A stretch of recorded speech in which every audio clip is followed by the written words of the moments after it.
ನಿಷೇಧಾಜ್ಞೆ ಜಾರಿಯಲ್ಲಿದೆ, ಗಲಾಟೆ ಆಗಿದೆ, ಗುಂಪು ಸೇರಬಾರದು ಅಂತೇಳಿ ಆದೇಶ ಆಗಿದೆ, ನಿಷೇಧಾಜ್ಞೆ ಜಾರಿಯಲ್ಲಿದೆ. ಬೇರೆ ತರ ಗುಂಪು ಸೇರಿದಿರಲ್ಲ, ಇದು ಅಕ್ರಮ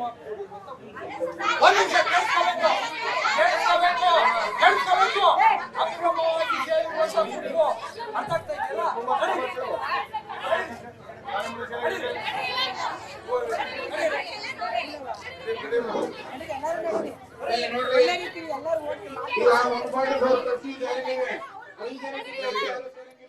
ಠಾಣೆಯ ಮುಂಭಾಗ ನಡೆದಿದ್ದಂತಹ ಜನರನ್ನ ಸಮಾಧಾನ ಪಡಿಸಿ ಮತ್ತು 144 ಜಾರಿಯಲ್ಲಿದೆ. ಇಲ್ಲಿ ಗುಂಪುಗೂಡಿ ಜನ ಸೇರಿದ್ರೆ ಕ್ರಮ ತೆಗೆದುಕೊಳ್ಬೇಕಾಗುತ್ತೆ. ಹಾಗಾಗಿ ಇಲ್ಲಿ ಯಾರು ಕೂಡ ಇರಬೇಡಿ, ಹೊರಡಿ ಅನ್ನುವಂತಹ ಸೂಚನೆಗಳನ್ನ ಮೈಕ್ ಮೂಲಕವಾಗಿ ಅನೌನ್ಸ್ ಮಾಡ್ತಾ ಇದ್ದಾರೆ.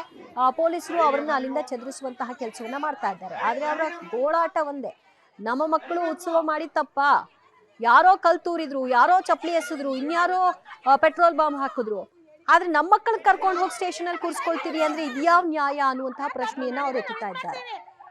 ಆ ಘಟನೆಯನ್ನ ಆರಂಭಿಸಿದ್ಯಾರು, ಗಲಾಟೆಯನ್ನ ಶುರು ಮಾಡಿದ್ಯಾರು, ಅವರಿಗೆ ಪಾಠ ಕಲಿಸ್ಬೇಕಾ ಅಥವಾ ನಾವು ಉತ್ಸವ ಮಾಡಿದ ತಪ್ಪಿಗೆ ನಮ್ಮ ಮಕ್ಕಳು ಅನುಭವಿಸ್ಬೇಕಾ ಅನ್ನೋದು ಅವರ ಪ್ರಶ್ನೆ.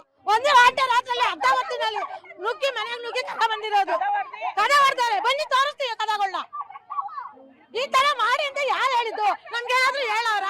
ಇಲ್ಲ ಊರು ಕುಂಡಿಸೋರ, ಊರು ಕುಂಡಿಸ್ ಮಾತಾಡೋರ? ಯಾರು ಮಾತಾಡ್ತಿಲ್ಲ. ಇಕ್ಕಿದ್ದಾಗೆ ನುಗ್ಗಿ ಮಾಡಂತದೇ ಏನಿತ್ತು? ನಮ್ಮ ಮಕ್ಕಳು ಅಂತದ್ ಏನ್ ಮಾಡಿದ್ರು? ಕೊಲೆ ಮಾಡಿದ, ಸುಳ್ಳತನ ಮಾಡಿದ, ಏನ್ ಮಾಡಿದ್ರು ಹೇಳಿ ನಮ್ಗೆ. ನಾವ್ ಅದಕ್ಕೆ ಕೇಳ್ತಾರೆ, ನಮ್ಮ ಮಕ್ಕಳು ನಮಗೆ ಬಿಡ್ಲಿ. ಪೊಲೀಸರು ಹೇಳ್ತಾರೆ ನೀವು ನಡೀರಿ ನಡೀರಿ ಅಂತ ಹೇಳ್ತಾರಲ್ಲ, ಎಲ್ಲಿ ಹೋಗೋಣ? ನಮ್ಮ ಮಕ್ಕಳು ಬೇಕು. ಈಗ ನಮ್ಮ ಮಕ್ಕಳು ಮಕ್ಕ ತೋರ್ಸೋದು ನಾವು ಅಂತೀವಿ, ನಮ್ಮ ಮಕ್ಕಳು ಮಕ್ಕ ತೋರ್ಸೋದಕ್ಕೆ ನಾವು ಹೋಗಲ್ಲ. ಅದೇನಾಗ್ಲಿ ಇಲ್ಲ, ಎಡ ಬಿದ್ದು ನಾನು ಹೋಗಲ್ಲ. ನಾನು ಇಲ್ಲೇ ಎಡ ಬಿದ್ದು ನಾನು ಹೋಗಲ್ಲ. ನನ್ನ ಮಗ ಬೇಕು, ನನ್ನ ಮಗ ನಾನು ಎಲ್ಲೂ ಕಳಿಸ್ತಾ ಸಾಕ್ಬಿಟ್ಟಿರ ಗೊತ್ತಾ? ಎಲ್ಲಿ ಬೇಕು ಅಲ್ಲೇ ಹೊಡೆದ್ರು, ಇಲ್ಲಿ ಚೆಕ್ಕಿಲಿ ಹಂಗಂಗೆ ಹೊಡೆದ್ರು. ನನ್ಗೂ ಹೊಡೆದವ್ರೆ, ನನ್ಗೂ ಹೊಡೆದ ಮಳವಳ್ಳಿ ಪೊಲೀಸ್ನವರು ಬರ್ಲಿ ಹೇಳಿ. ನನ್ ಕಷ್ಟ, ನನ್ ಒಬ್ಬನೇ ಮಗ ಹುಷಾರಿಲ್ದನ್ನ ಚಡ್ಡಿ ಹಿಡ್ಕೊಂಡು ಎಳ್ಕೊಂಡು ಹೋಗವ್ರೆ. ನಮ್ ಕಷ್ಟ ಶಿವನ ಬಿಡ್ತಾರೆ. ನಮಗ್ ನಮ್ಮ ಮಗ ಬೇಕು. ಪೊಲೀಸ್ನವ್ರು ಎಲ್ಲಿ ಹೋಗೋದು ನಾವ್ ಇಲ್ಲ ಕೊಡ್ಬೇಕಿವಿ. ನಮ್ಮ ಮಗ ತೋರಿಸಿ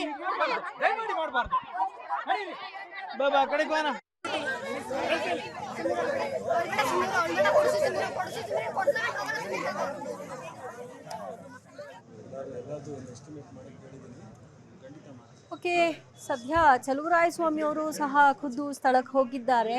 ಅಲ್ಲಿ ಕೆಲವರನ್ನ ಮಾತನಾಡಿಸ್ತಾ ಇರೋ ಹೊತ್ತಿನಲ್ಲಿ ಕಣ್ಣೀರ್ ಹಾಕ್ತಾ ತಮಗಾದಂತಹ ಲಾಸ್ನ ಬಗ್ಗೆ ವಿವರಿಸ್ತಾ ಇದ್ದಾರೆ. ತಮಗಾಗಿರುವಂತಹ ನೋವಿನ ಬಗ್ಗೆ ಉಸ್ತುವಾರಿ ಸಚಿವರ ಜೊತೆಗೆ ಮಾತನಾಡ್ತಾ ಕಣ್ಣೀರ್ ಹಾಕ್ತಾ ಇದ್ದಾರೆ ಸ್ಥಳೀಯರು.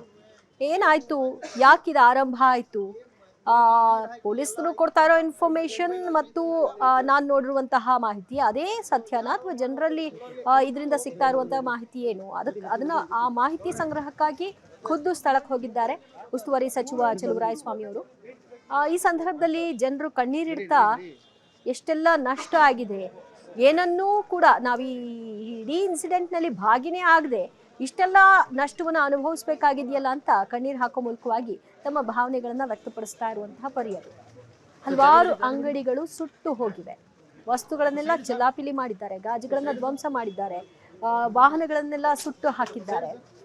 ಈ ಪುಂಡಾಟಿಕೆಯನ್ನ ಮರೆದಂತಹವರ ವಿರುದ್ಧವಾಗಿ ಯಾವ ಕ್ರಮ ಆಗತ್ತೆ ಅನ್ನೋದನ್ನ ನೋಡ್ಬೇಕು. ಜಸ್ಟ್ ಹೋಗಿ ನೋಡ್ಕೊಂಡು ಅಲ್ಲಿ ಯಾರೋ ಕಣ್ಣೀರು ಹೊರಿಸಿ ಬಂದ್ರೆ ಸಾಲದು, ಬದಲಾಗಿ ನಿಜವಾಗ್ಲೂ ಇಂತಹ ಕೃತ್ಯಗಳಲ್ಲಿ ಭಾಗಿಯಾಗಿರೋರಿಗೆ ನಿರ್ದಾಕ್ಷಿಣ್ಯವಾಗಿ ಯಾವ ಮುಲಾಜು ಮರ್ಜಿಗೂ ಕೂಡ ಒಳಗಾಗದೆ ಕ್ರಮ ತೆಗೆದುಕೊಂಡಾಗ ಮಾತ್ರ ಜನ ಸಮಾಧಾನ ಆಗ್ತಾರೆ.